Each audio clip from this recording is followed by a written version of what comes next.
Alors bonjour à tous. Aujourd'hui, nous allons faire le récit de la vie de saint Almaque, martyr à Rome. Alors saint Almaque, selon les sources, serait mort en 391 de notre ère ou en 404. Donc dans ces eaux-là. Alors on l'appelle aussi saint Télémaque, c'est-à-dire qui met fin au combat. Poussé par l'Esprit Saint, ce solitaire d'Orient quitta un jour son désert et s'achemina vers la ville de Rome. Il s'y sentait attiré par une grande œuvre à accomplir. C'était sous le règne d'Honorius, en 404 selon les sources. Il arriva dans la grande ville le 1er janvier. Les Romains, selon la coutume, célébraient par des fêtes bruyantes le commencement du nouvel an, et selon la coutume aussi, qui n'avait pu être abolie par les décrets de Constantin, de Constance, de Julien et de Théodose.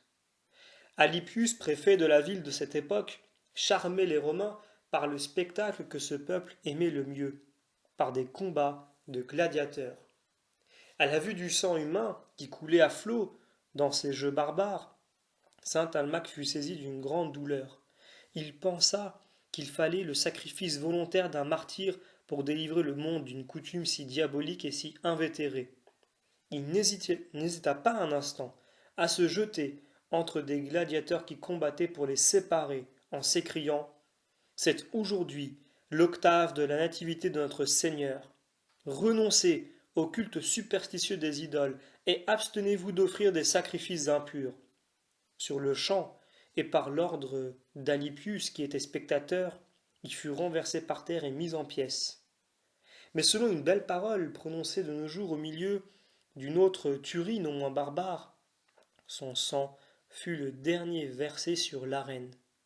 Car l'empereur Honorius prit occasion de cette sainte et glorieuse mort pour abolir à jamais les horribles combats de gladiateurs.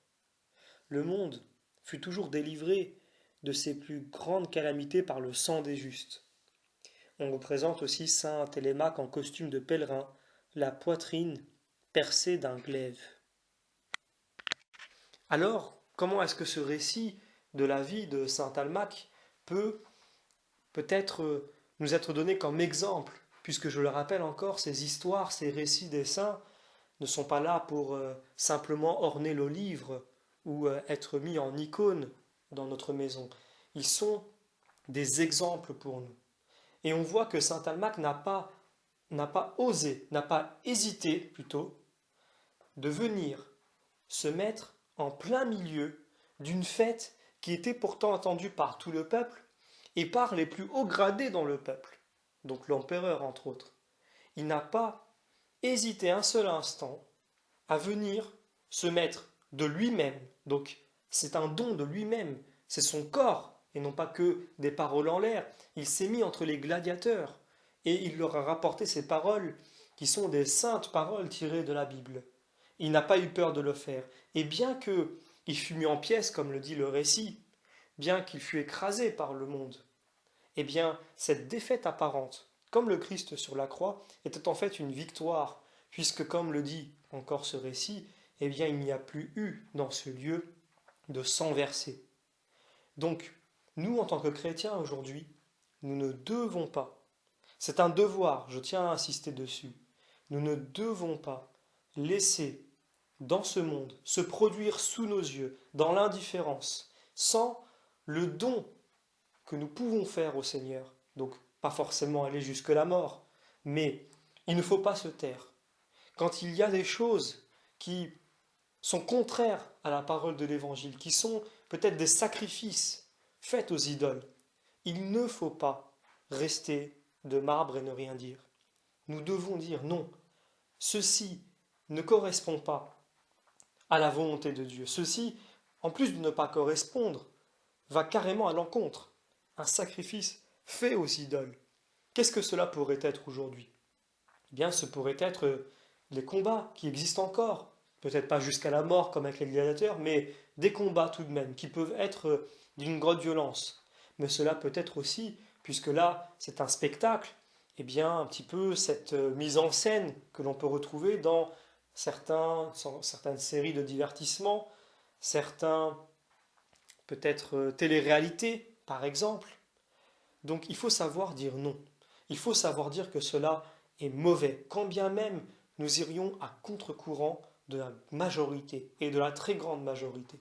Puisque Jésus-Christ n'était pas de ce monde, c'est-à-dire que ses codes à lui ne correspondent pas à ceux de ce monde.